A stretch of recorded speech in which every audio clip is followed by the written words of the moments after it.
We are deployed on Operation Reassurance Roto 10 in the Mediterranean.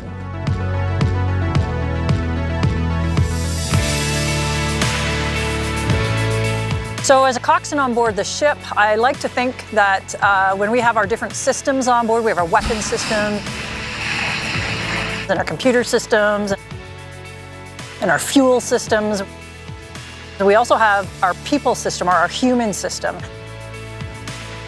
And as a coxswain, I like to think that I manage that and I co-manage that with the rest of the command team to make sure that all our people are as fit and capable as they can be, and mentally, socially, in order to be that effective team that we need on board Toronto. Going into the deployment, we've had a very busy program, and we really had to watch the crew, and I really had to pay attention to their needs and to what they, to how they were when it came to the work and the workload to prepare a warship. It was finally once we got off the wall and started sailing that everybody sort of got into that period of breath where they could say, okay, now we can do the business. Yes, the business is getting the ship ready, but it's also the business of being at sea for our overall effectiveness. And it's I think with a very big sense of pride, actually, I can say that with our crew, they've gone from being very frustrated alongside to working to get the ship prepared to deploy, to now actually seeing how they've come together. And it's for me, a very proud moment to see that when they're just a very fine working machine. So we're very diverse, right? So when you look at the ship as a system and as an overall system and who needs to run that system. So yes, we have our naval communication operators that have to do all the IT and audio and visual communications. You have your engineers, your marine technicians, you have your cooks. The most, I think, the heartbeat of the ship now, especially as a coxswain, is to see the hard work that our cooks do in order to feed us. And you know, a happy ship is a well-fed ship. And I think with the cooks that we have on board, I think it's the best fed I've ever been, actually. So some really good advice that I received when I just started taking over as my role as coxswain is from a very good friend of mine who's also had been a coxswain, is that you say hi to everybody every day and that you make sure that you smile at everybody every day. At the end of the day, if I'm having a bad day, it gets reflected, and I know that if somebody sees me in the flats and says, oh, the coxswain, she doesn't look happy about something, then I know that they're going to think that something's not right.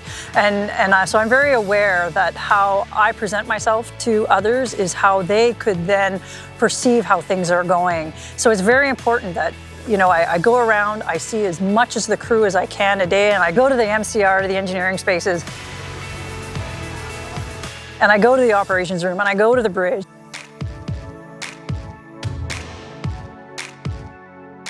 And I make sure I do that every day. I see the cooks because they need to see the leadership, because that's a part of deck plate leadership. You're the go-between with command and the NCMs and also the officers, because you're everybody's coxswain. You're not just the NCM coxswain, you're the officer's coxswain, you're the air department's coxswains, you're everybody's coxswain. And you have to be able to manage with your leadership the nuances between the different departments to make sure it all works, so that they know that at any given point in time they can come to my office and sit down and have a conversation with me, and we could talk about work, we could talk about leadership.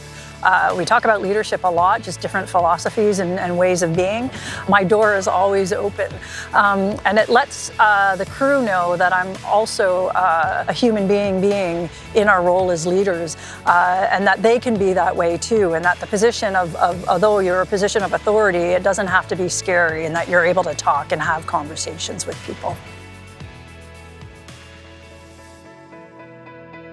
I'm beyond happy with the performance, actually, and I get surprised every day. And you come to realize just how well trained and educated our military personnel are overall. So we've gone from a very intense working up to a high readiness program to deploying. But as soon as we were at sea and we were able to do the business at sea, everything came together quite nicely for us to be able to successfully complete a missile exercise. Action stations, action stations.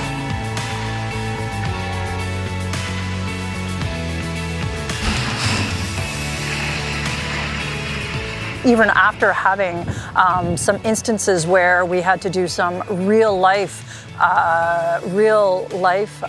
emergencies that we were very capable in succeeding and overcoming so that we could fire off our missiles and then continue on with our program.